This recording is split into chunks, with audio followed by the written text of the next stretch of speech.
যখন জুমার দিন আসে, এই জুমার দিনে যদি কোনো ব্যক্তি সকাল সকাল গোসল করে, আর্লি মর্নিং গোসল করার পরে তার উত্তম পোশাকটা পরিধান করে, আর গোসলটা করে ফরজ গোসলের মতো, আতর সুগন্ধি খুশবু তার সামর্থ্য অনুযায়ী ব্যবহার করে, এরপরে পায়ে হেঁটে হেঁটে মসজিদে আসে, বাহনে চড়ে নয়, পায়ে হেঁটে হেঁটে। যদি আপনি অনেক দূরে থাকেন সেটা আলাদা কথা।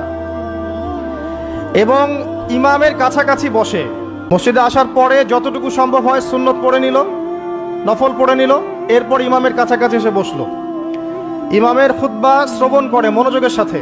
খুতবা শ্রবণ করার সময় কাউকে কষ্ট দেয় না। কাউকে কষ্ট দেয় না মানে হচ্ছে যে কেউ কথা বললে তাকে এতটুকু বলে না যে তুমি চুপ করো, কোনো কষ্ট দেয় না। ইমামের খুতবা শ্রবণ করে, নামাজ পড়ে ইমামের সাথে।